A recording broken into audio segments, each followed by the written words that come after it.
In the NFL, the real scorecard is not how much a player can lift in the weight room. It is whether he can play on Sunday, whether the body holds up, whether the preparation survives contact, whether the systems behind the athlete are strong enough when fatigue, travel, pressure, and injury start to accumulate. This is the hidden side of elite football performance. We write, develop, implement, and facilitate strategies that we feel will allow our players more frequent access to their elite performance traits and attributes.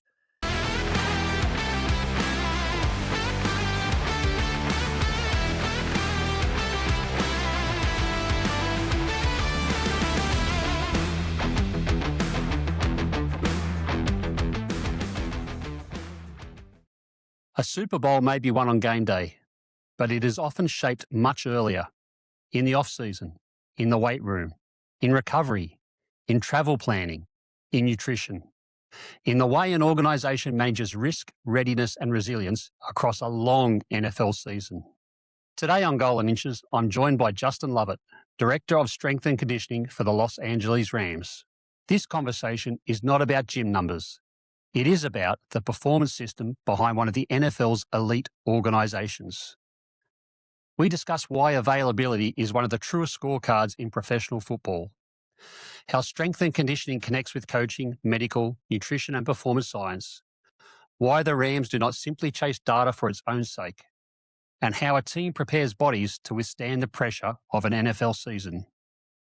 We also go inside the demands of international travel, the challenge of the Rams' upcoming trip to Melbourne, and what Justin saw up close in Aaron Donald's preparation before one of the defining moments of Super Bowl 56. This is a conversation about standards, systems, and the work that has to hold long before Sunday arrives. Justin Lovett, welcome to Goal and Inches. You got it. Pleasure to be here, Andrew. Excellent. Look, Justin, one of the theses of Goal and Inches is that a ring may be won on Super Bowl day, but it is often lost much earlier. From locker clean-out day onwards, what does the next 12 months look like for a director of strength and conditioning?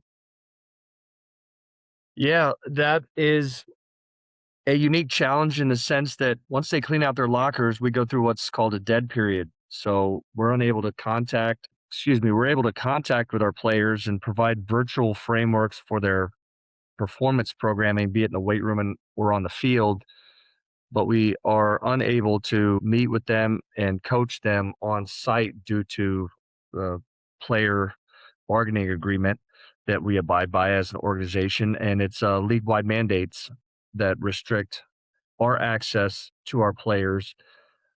So that's a unique challenge from clean out till April. Once we get into April, we're running OTAs and or organized team activities, and those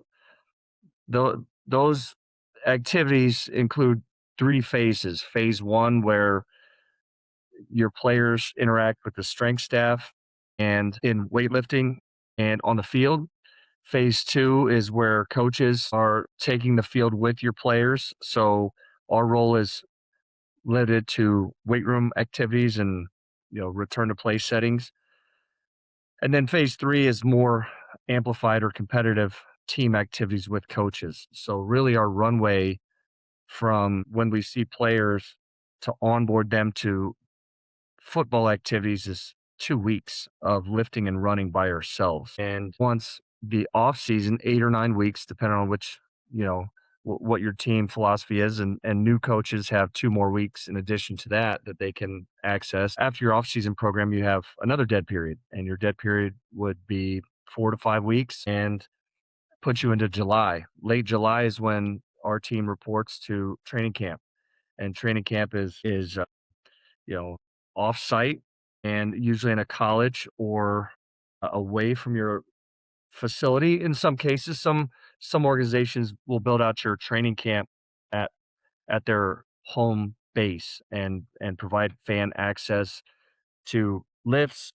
practices, meetings, and that's what all your players are doing. Your fans can be a part of, the on-field portion, but and watch. But training camp is usually 3 weeks, and in that time, you're participating in preseason preparation and preseason games.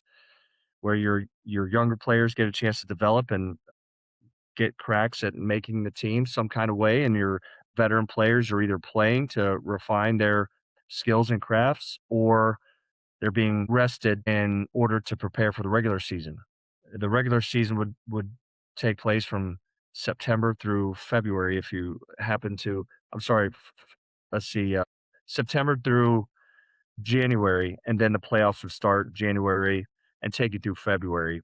And it's a long season. So there's 17 regular season games and up to 3 or 4 playoff games, including the World Championship. And then that would bring us full circle back to February, the end of February, our dead period, where we started. When people talk about winning in the NFL, they usually start with scheme or talent. From your seat, how much of winning is really built through standards and preparation long before Sunday arrives? It really presents itself in their process. Everybody at this level, for the most part, has a discernible talent that got you to this point, whether it's speed, size, or technical ability, and usually it's a combination of all of those.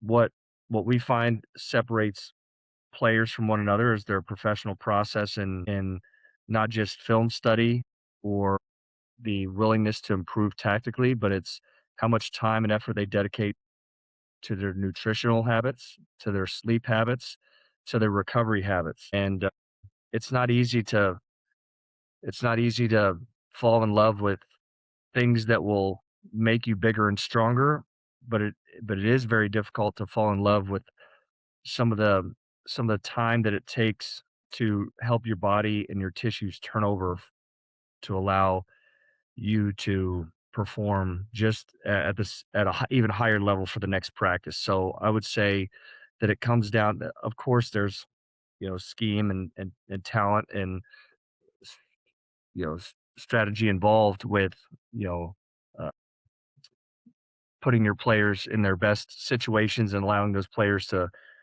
really accelerate, but it's the hidden secret is the process, the frameworks that surround your everyday habits, the consistency at which you attack that process can really be a differentiator from you being if your average career lifespan in the NFL is 2.5 to 3 years, you know, what separates players from being able to last longer or shorter than that, I would say it's dedication to your professional process and how you take care of your body. Well, what do outsiders most misunderstand about the job of a strength and conditioning leader inside an NFL organization? I think that uh, most would look at your statistics and chalk up your team's ability to run the ball or stop the ball as something of unique importance to strength conditioning. Initially, the power and strength. When you think strength conditioning, you're thinking of, can your guys move other people? Are your players resilient? Can your players run all day and be repeatable and fresh and ready in the fourth quarter? I'd say that's initially what most, and I did too when I gravitated towards this field. That's what you think of strength conditioning. But what's misunderstood is the really critical importance of collaboration and alignment throughout an organization or a program, from your tactical onboarding through your coaching staff. Does that align with your your tissue onboarding that you experience from the strength conditioning world of max velocity days, shapes and exposures of changed direction, deceleration, accelerative efforts? And do those metrics ramp themselves? They the other piece is nutritionally, are you timing your menus and your post recovery or pre activity supplementation? Is it centered around your high stress days? And are your strategies modified through low stress days? What about everything that surrounds your players within sports medicine? It's access to specific recovery modalities, and when you choose to access specific recovery modalities over others. Is it a volume? Is it an intensity? modality that is chosen to help you recover. So it's really, to me, most outsiders think that maybe it's 5 sets of 5 with heavy weight on a player's back. And in reality, it is that is a critical piece of when you chase strength and when you chase max velocity and sustained speed outputs. But it all does not exist in a silo. You must have specific alignment and collaboration across your whole performance department. And within that performance department, if you are not tied in with your tactical build outs and your coaches aren't viewing their tactical development through a performance lens, I think that is what's often misunderstood from my seat. You've described the NFL as a pure environment because work is ultimately audited by player availability and readiness. How does that reality influence the way that you make decisions? Yeah, I think that in a professional sense, if you lose man games due to injury, that comes at a salary cap cost, which puts you at a competitive disadvantage against your competitors, or a cash value that is lost that your organization has to account for to replace an injured player, to fly out other players to try out in an effort to replace the injured player. And you have to factor in the player's cost, his contractual cost that he's owed, that and then he's not able to take the field.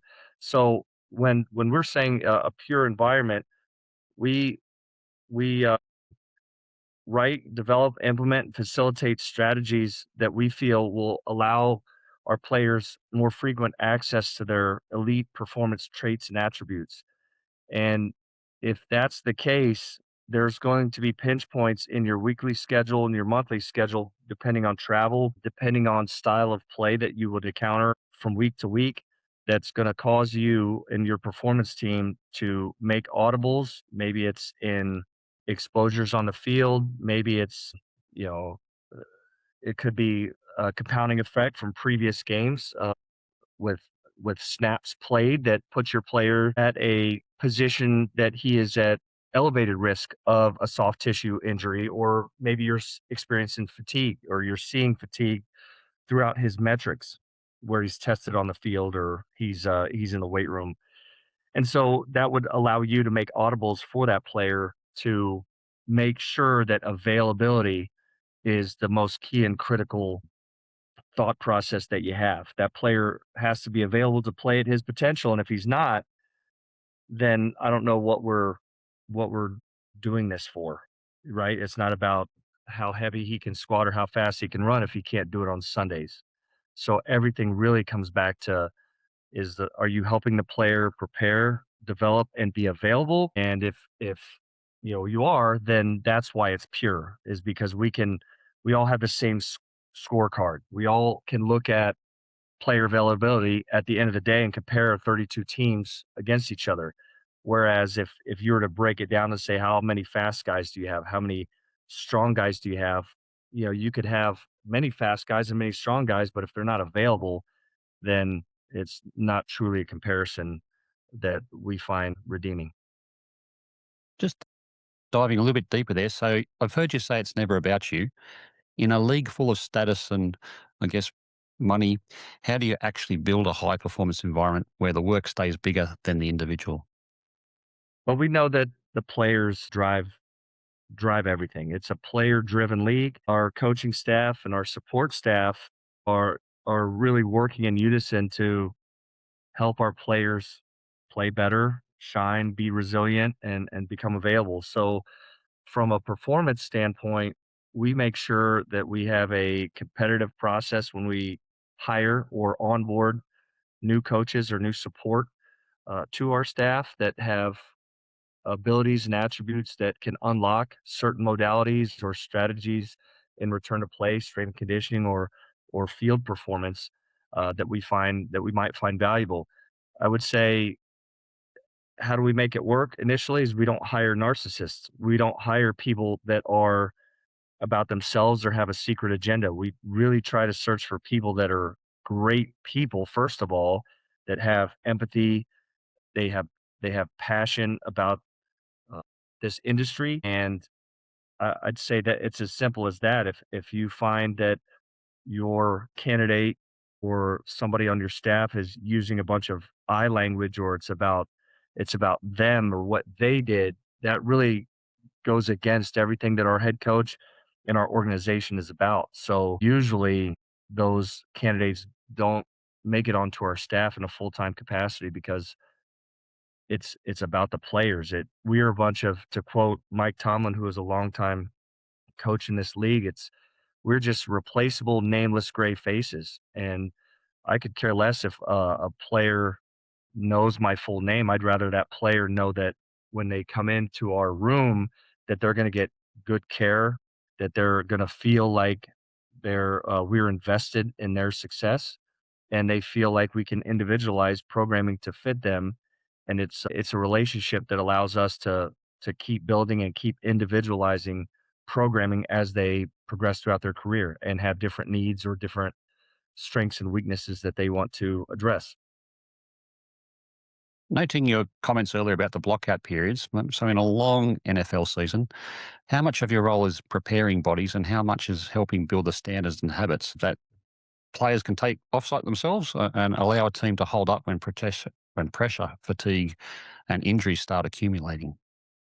Yeah, the professional process, developing strategies is year round. So it starts whenever we see it, and we're we're aiming to educate and be transparent with our strategies so that it makes sense to the athlete why would we would deploy certain strategies, and education as to the intent is critical for buy-in. So that doesn't stop when they leave the building during dead periods, but that continues through virtual build outs and frameworks of those exact principles in a format that that help them facilitate their own lifts and runs away from our facility. And it requires constant communication because, again, with alignment through sports medicine, they might have treatment plans available to them, and they'll need resources back in their hometown of who to find and who would the Rams personnel trust to help facilitate their return to play or their rehab. With our dietitians, They've they've built in their own processes about calorie tracking and meal planning, and with that, when they leave our facility, the next step would be to help them keep their strategies or find a personal chef that they can hire or send supplements to them and check in and make sure that we are we are in it together. It isn't just send a 10-page pack at home and we'll see in 4 months. There's constant check in, constant communication. And our aim is to keep a conversation going so that they view us as assets and resources that can help them on their journey versus maybe somebody that's lording over them or requiring work or evidence of work, or there's a threat of them coming back to us out of shape. So there's going to be a test and consequences. All that certainly exists to, various levels across the NFL. But for us, we're not really interested in that. We're interested in fostering a relationship, a professional, and helping them build a professional framework so that when we are not available to work with them, that they feel that they have a strong connection and a strong strategy that they can rely on, that is proven, that they're engaged with, and that they can continue until we see them again. You mentioned the importance of alignment earlier, and alignment's important across all industries, but it's one of those things that's very hard to measure. From your vantage point, what does strong cross functional alignment look like between coaching, medical, nutrition, rehab, and performance, particularly when a season starts to test everybody? Yeah, I would say you have to rely on you know, on your strong commitment to collaboration and breaking down silos. So what we can't do in the strength conditioning world is write our high days and low days, our upper body emphasis days, our lower body emphasis days, or our mobility or recovery days, we cannot write those days and install those days on the calendar without communicating effectively with tactical to understand that their tactical buildup, their tactical plan of how they would like to prepare players for preseason and regular season games. In addition, with your sports medicine and your performance science, what is the audit? How do you track and what are your thresholds that you need to hit to feel and to, gain evidence that you are tactically or your tissue is adequately being onboarded and ramped in an effective way. So you must align with your performance science, your sports medicine to make sure that your recovery modalities and your treatment exposures match with your level of demand. So if it's high days, what's going on between the high days as far as recovery, or before and after your high days, what do your individual correctives, what do your post practice activities look like with performance, with sports medicine? What do those activities look like, and are they strategically aligned with the goal of ramping up, or allowing your players to peak if it's in season? So, and the same thing goes for nutritionally, pre, post supplementation. What do your menus look like on those high stress days? Are there more carbs? Are there more options to provide players with more fuel because it is a longer day? It's a big day in the weight room. It's a big day on the field. And what do your menu items look like in between, where you might have to deal with more inflammation from the body? So do you have strategies that address inflammation with supplementation or menu choices? So that's what it looks like when you're talking in a holistic alignment and collaboration across multiple departments throughout the season. When a season gets hard, short turnaround time, injuries, external noise, emotional swings, what keeps a performance system from drifting? Frameworks and processes should should not be something that are easily reversed. If you have the courage of your convictions to install a process that you believe in, if it's matching stressors, if it's you believe in max strength development, or whatever the case is, that there's going to be, as our performance vice president would say, and our head coach would also say, that stress plus rest equals growth. If we don't stress our athletes, then why would we need to rest our athletes? And if we don't do either of those things, where's the growth going to occur throughout the year? So I think relying on your processes and understanding that there will be turbulence along the way. You may have a tight back from a pull or a squat.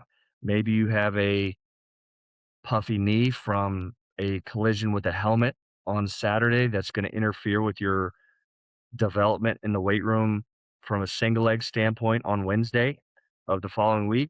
So, you have to have versatility and adaptability to continue to chase gains, to continue to facilitate your programming without being painted in a corner or unable to help your athletes when unique situations have arrived. And really, it takes a lot of practice based evidence and evidence based practice to develop your processes and frameworks as something that your performance department can lean on, as this is the way we do it. And football is a collision sport, so just because you maybe have two groins, a back, a hamstring, and a pec across your roster in training camp, all those injuries are multifactorial. How many of them are non-contact? How many of them are a result of contact with another player or maybe hitting the ground? Were any of them as a result of chasing too much weight in the weight room? So really, once you slice and dice how those injuries have occurred, you understand that it is multifactorial, and it's very difficult to pinpoint why somebody has a hamstring issue for the second time unless you understand that his previous injury history may have something to do with it. His shapes, the what shapes that he makes during max velocity efforts look like? Is he a puller? Does he keep his heel tight? Is he sequencing properly? Is he stacked underneath the bar or as he moves, or is he compensating because he has maybe an issue with one leg being hot or tight from a collision or overuse, and then the other leg has to carry the burden. And you would really only find that out through test diagnostics. And so leaning into what's underneath the hood, what you see subjectively, and other strategies that are versatile and applicable on an individual basis can certainly help. Just diving a little bit deeper there. Obviously, data underpins your performance science, and in the world, AI is big on everyone's lips. Is technology a source of competitive advantage within NFL teams, or the big technology companies are who they are, and the competitive advantage comes from the interpretation and execution?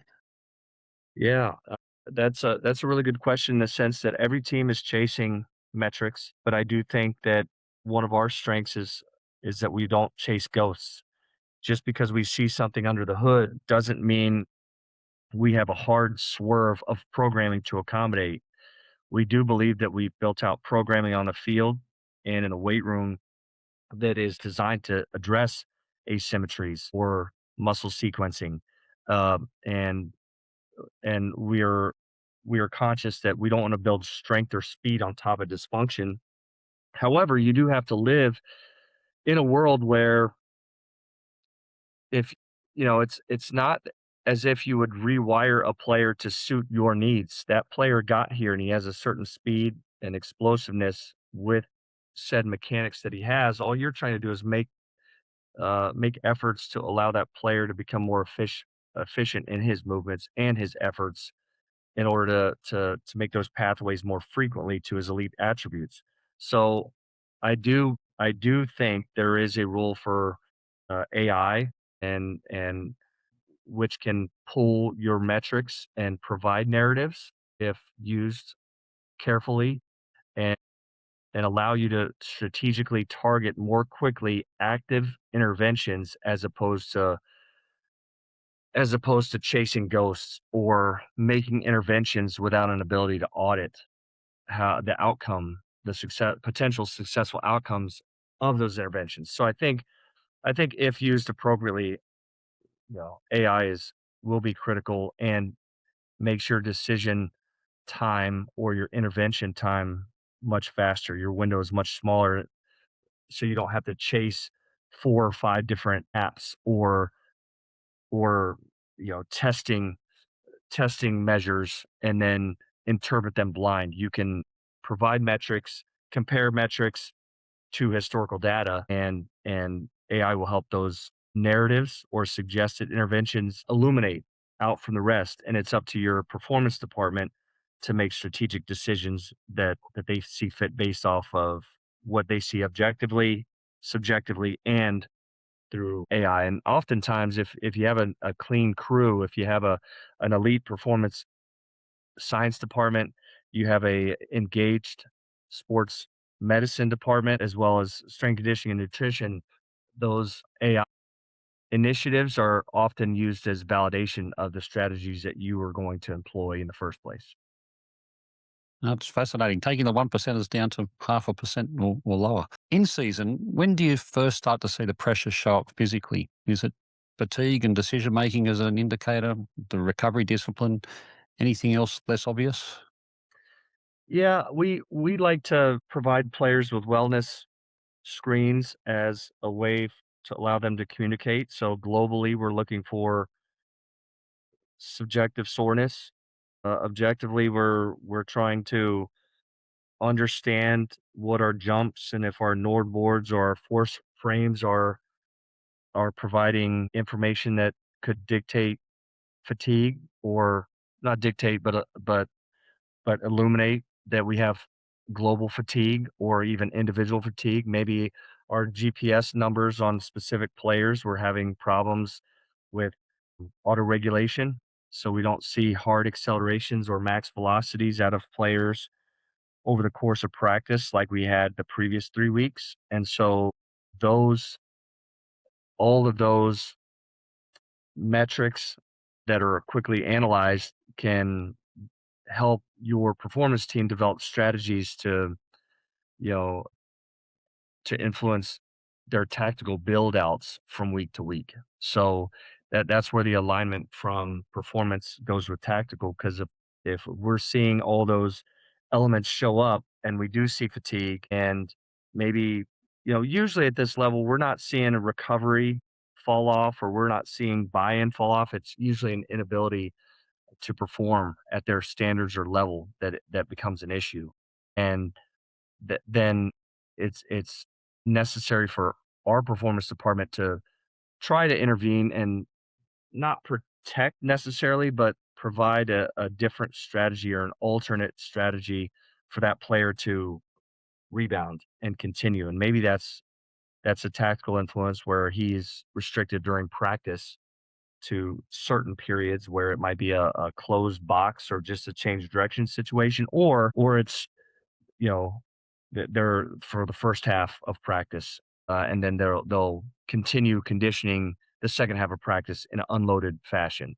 So so I do think that we would see fatigue show up diagnostically on the field and within your weight room and sports performance science initiatives. We would see that show up in a way that we would actively try to intervene. The individualization aspects that you've talked about are clearly critical. If we look at the broader group, where must the standard be non-negotiable, and where does the program then need to flex around the individual athlete? What's the bill? Yeah, great insight. I think within your programming, what we would try to do or advocate would have you'd want to have positional blueprints, whether it be a offensive lineman or a defensive lineman. Those guys have different traits and attributes that allow them to play those specific positions. Maybe it's more eccentric control and eccentric exposures for your offensive lineman versus very concentric and instead of receiving force, it's propulsion and exerting force on others if you're a defensive lineman. And the same can be said with your defensive backs and wide receivers, where defensive backs have to break and cut from backwards or laterally going forwards to break on a ball and close distance. Your receivers can can find strategies to create distance and create separation. With that being said, your blueprint programs of strength conditioning in the weight room and on the field should reflect patterns and movements and exercise choices that that cater to those specific movements and positions. With that being said, the individualization individualization comes with your ability to bucket. So take, for example, you have an offensive line that has a 24-year-old rookie that is fresh.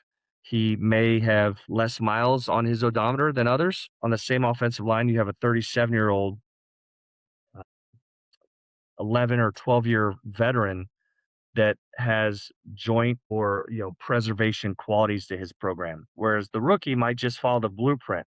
That rookie might follow the blueprint with the exception of this rookie doesn't have as much power as he needs. He has enough strength, but he can't apply that strength quickly, so he would be in a power bucket. Where the veteran would has a lot of twitch, but he struggles to train heavy because he has joint um, preservation initiatives that range of motion considerations that you have to deal with. There's a variety of different buckets that you can put your athletes in, whether it's this athlete needs more armor because it is a collision sport. He doesn't need more girth around lower body per se, but he needs more impact girth in his shoulders and back. So when he hits the ground, that we don't have any it's collision related issues. So those buckets could be you endless. You need a player to lean out. Well, how do you lean a player out? Do you run him more, or do you? If you do that, are you bleeding away his muscle mass and taking away his superpower, or do you attack that from a nutritional standpoint and then unloaded cardio, providing more exposures to let him gradually slim down while at the same time helping him to keep his legs fresh for games and practices if you're making that sort of transition in season. So buckets can be joint preservation, could be individual based according to strengths and weaknesses of what they need comparative to others, or what they feel comfortable in a training environment. How much how much comfort they feel within a training environment. Some athletes avoid Olympic movements. Some athletes came up through elite collegiate programs that are dominant in Olympic movements. So we have a mixed method approach that have that provides blueprint position specific programming up to 8 different positions: your quarterbacks, your specialists, your running backs, tight ends versus your linebackers, your edge players, your interior defensive linemen, your offensive linemen. So you have blueprints, but within each blueprint, you could bucket towards strength, power, armor, joint preservation, individual catered individually. So that's where the individualization comes across, is because when you talk bucket to bucket, you should have primary drivers of lower body strength, primary drivers of total body power that transcend all your blueprints. It's just you're toggling intensity and volume, and alternative modalities in an auxiliary or maybe even a primary driver format that are similar across the nature of your positional buckets. So it's layered. I would say ultimately you have big rocks that you need to accomplish along your positional buckets, but then also you have individual characteristics that you need to address with those very undulations and variations across your strength conditioning system.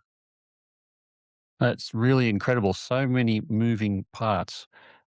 You have said previously that you never really run it back. Every roster is different, every season's different, and you have to meet the players where they are. And given the variety of blueprints, how do you build a stable performance system, or is there always ongoing tweaking, or is there a period during the year with the new rookies coming in that you feel comfortable, the blueprints are in place, everyone knows what they're doing, and you can see it through the year, or does that sort of more happen mid-season after you've seen performance on field? Yeah, the every roster is different, like I said, and I would say an example that I could use is in 2021, we were an older team, so there was a lot more joint preservation. There was a wider spectrum of players that were bucketed based on asymmetry, that were bucketed based on power and strength. If you fast forward to 2023, our roster consisted in the offseason of 40 rookies.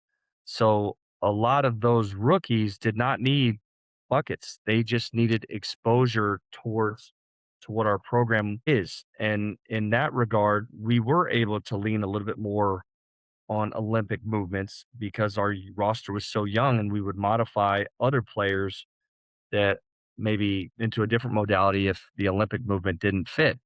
And so I would say that it is a challenge, but in the same sense, the versatility in which you can apply your strategies is a game changer. And you can really create uniqueness from year to year so that your programming stays fresh. And again, just because whatever we're doing works for the 2026 group, and no means is going to work in 2027, because our 2026 players who do come back, they're likely going to have different needs and different attributes that either ascending and they can take their focus somewhere else, or maybe they've just turned 32 and they need to address something that's always been in their in their toolbox since the day they got here as a rookie, but yet now at 32 it becomes more of a challenge for them to train in the same capacity. So it allows us to program with fresh eyes each year.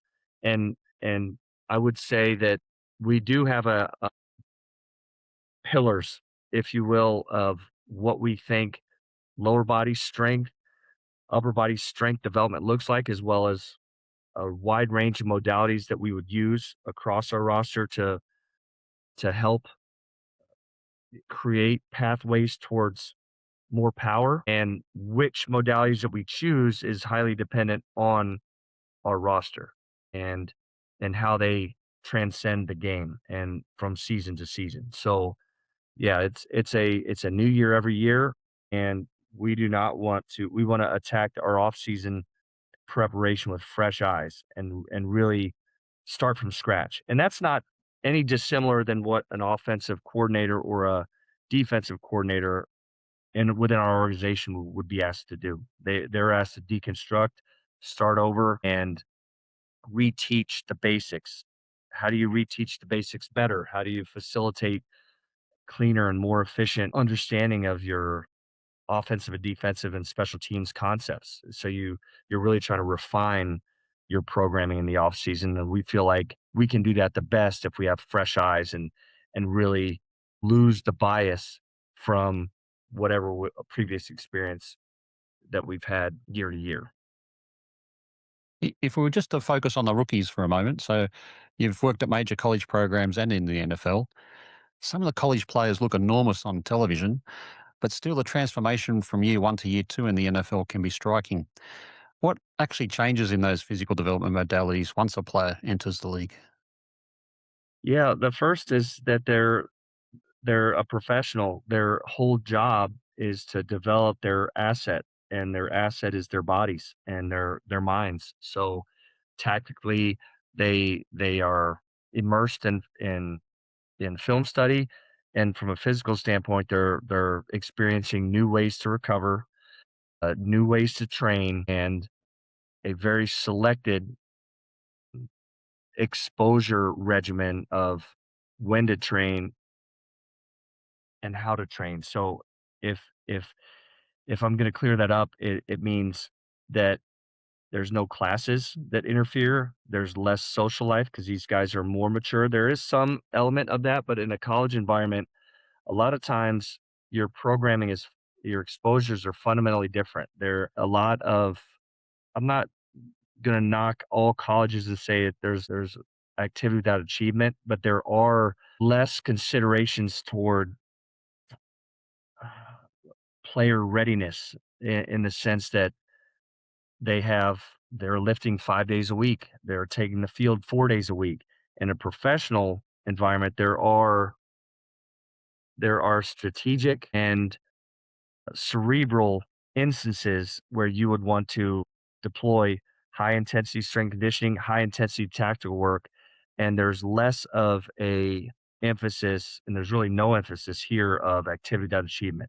If it's going to help you develop, if you have proper time to turn over before the next practice, then we will use it. If we don't think that 6 p.m. meetings and 5:30 yoga stretch and water aerobics at 4:30 are really going to help move the needle, then there's not a situation where we would prescribe any of those activities for our players. Whereas in college, sometimes you end up throwing so much at your players that you're really not sure what's substantive, and that speaks to the differences between university or scholastic environments and professional environments is that we feel like with our roster's age and our the horsepower of our staff and the resources that we have, we can really lean into what works and trim the fat as to what might be white noise and but doesn't really move the needle. So I would say to close that, I would say if you can audit your programming and you can gain yield or gauge if it was a successful outcome or not, we're going to use it. And if you cannot, you don't know if cold tubs after practice, if you don't know that, the sauna before practice, if you don't know that, maybe slushies on hot days, if you can't audit some of those things, we're going to provide exposures to those things, but we're not going to mandate it. So that would streamline the experience from the player to find out what works for them and lean on professionals within the building to come up with the right individual strategy to take them forward. I love it. If player availability is one of the real scorecards for your work, how do you think about risk? And every year we see maybe players and coaches, at least reported through the media not on the same page in terms of return timelines or things like that. How do you manage those moments?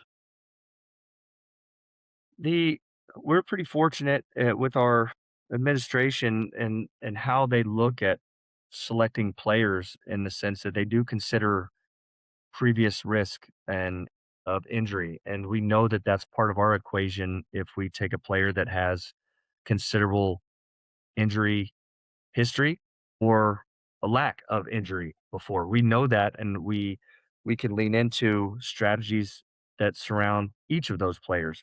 So it starts there from a talent selection standpoint. The the When it comes to competitively chasing gains or strategies throughout the regular season, I would say that for the most part, any team would have a more conservative approach in season as opposed to postseason. So, if you can mitigate somebody's risk of injury by modifying their workload within a given week and playing that player on Sunday and coming up with a plan to support injury mitigation through tactical exposures, then I think you would see more of that in the postseason as opposed to in season. You may not play a player who's at risk in season, depending on if you are in the playoff race or not. I just think that there's more of a team concept in the regular season. We have practice squad players that are flexed up and can be available if they are going to tactically help our versatility and help our depth. Because when a player gets injured or a player gets modified in his workload, other players within the position room will feel and assume those reps.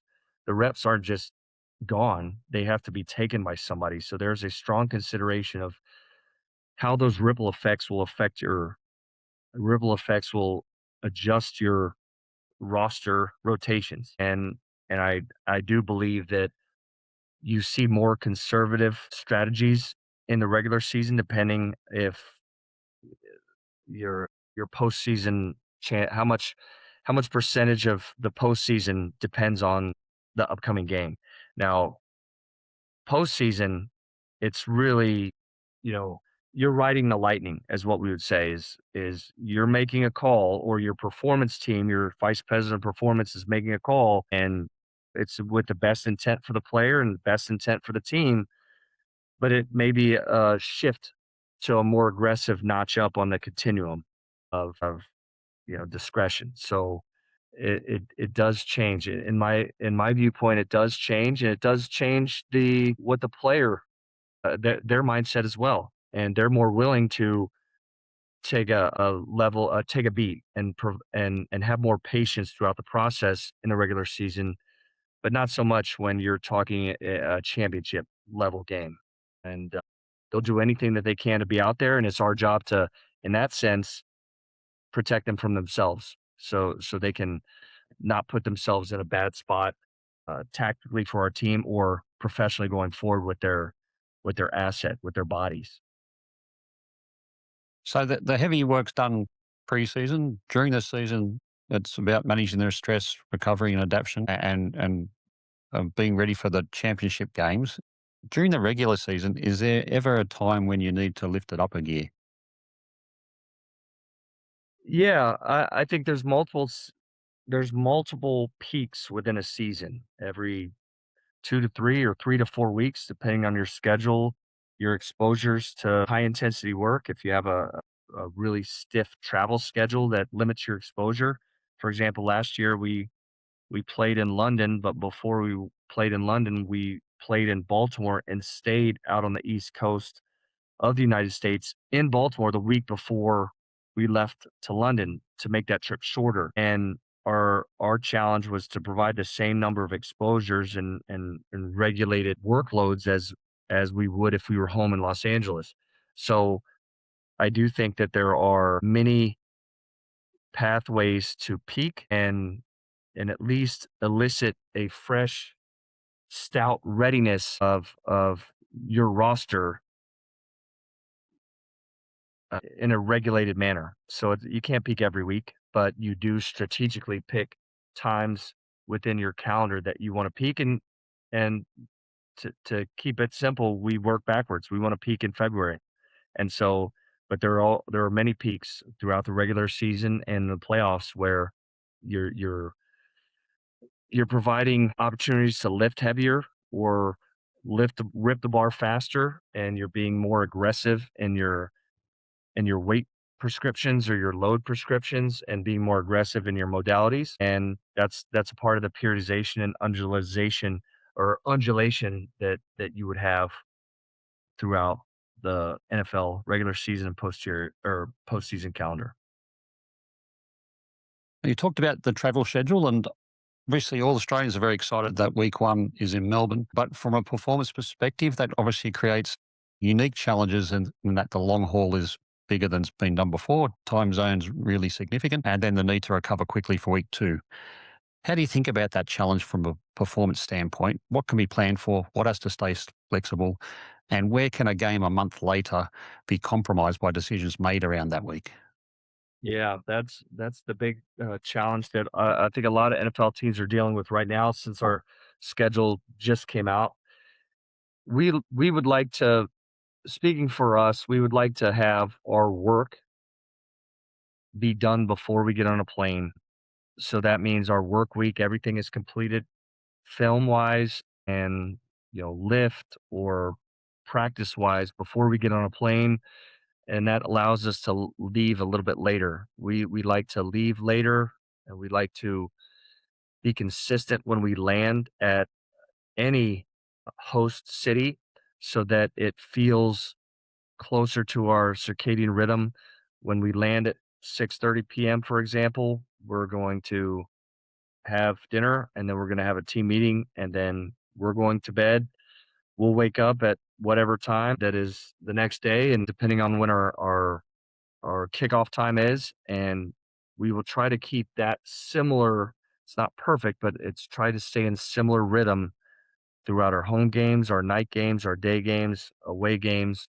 We try to have the work done before we leave, first of all, and then we try to be consistent with how our players would experience flights, recovery, meetings, and meal times.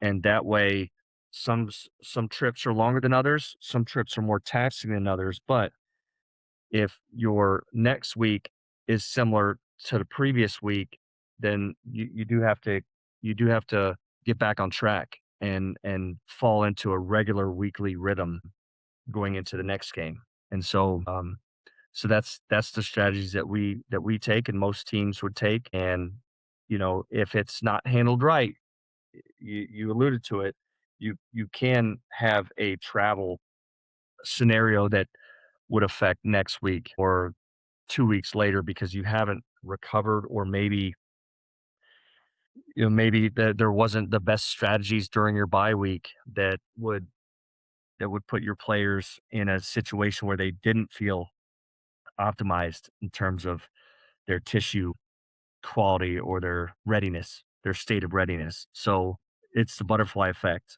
And so to avoid the potential challenges that come with dinners and breakfast and lunch offered at different times, and curfews and flight schedules being offered at different times where you can never really calibrate, we like to keep everything consistent. And so, yeah, some trips are more challenging than others, but it's about at that time of the year, it's about resilience. So hopefully your programming up to that point has helped your players be physically and mentally resilient to withstand those acute spikes of travel or high speed exposures in games. Can I take you back to Super Bowl 56 and Aaron Donald closing the game in the final moments? Everyone remembers the play. From your vantage point, what are the habits and standards and physical qualities that make a player capable of producing a decisive moment that late on that stage under that level of stress? That moment was particularly special. Leading up to it, Aaron Donald, as far as his DNA, is a monster in how he trains and how he pushes his body. And I don't mean that just in absolute weight sense. I think it's a mentality that he's spoken of often that started in his dad's weight room in his basement in Pittsburgh, and he's made himself into somebody that would like to. His part of his process was physically exhaust himself from a strength and power standpoint and volume each and every exposure that he got to the weight room in season, even from unloaded cardio perspective, this guy would really push himself beyond limits that most of us thought were sane or even safe.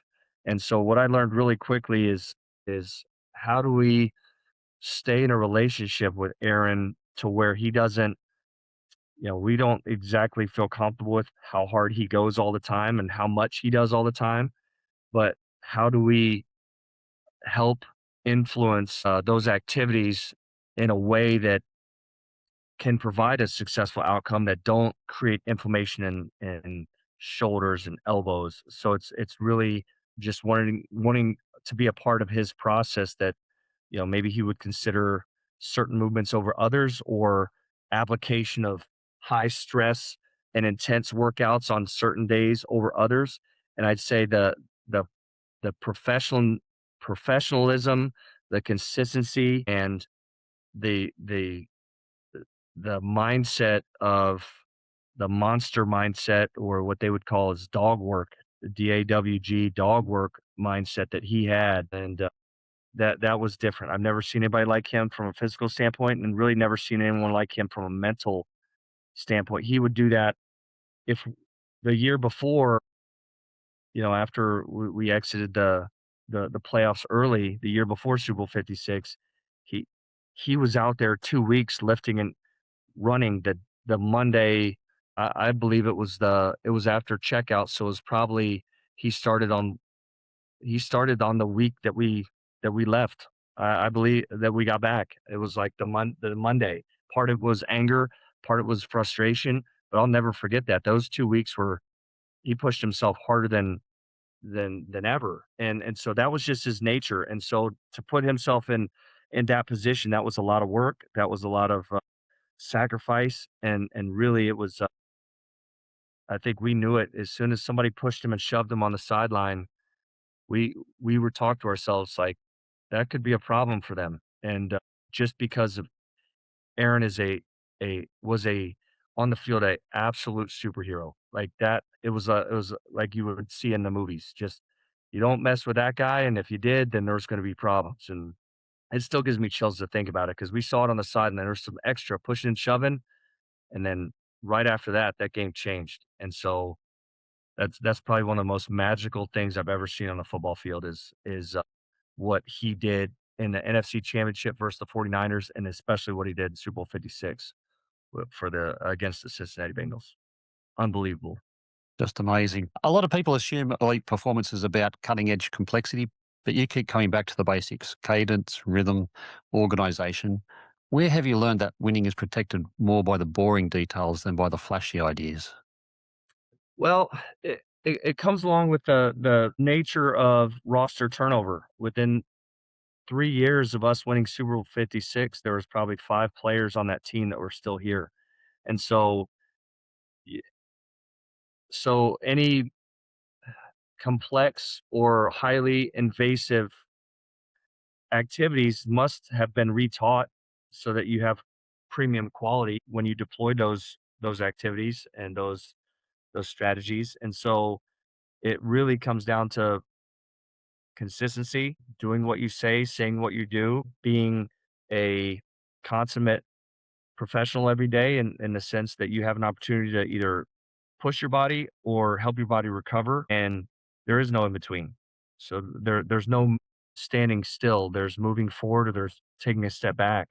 And so if it comes down to those simple things, that if you are providing a consistent level of urgency, you try to be consistent in your rhythm and how you structure tactical preparation and weight room activities, that will carry far greater of a yield than a highly specialized or complex one-off periodization strategy that you quite maybe haven't vetted for long-term success. We'd rather have long-term consistent growth in professionalism, in frameworks surrounding recovery, in selected and undulated periodization strategies than we would extremely high highs and low lows based on um, a moving target, if you will.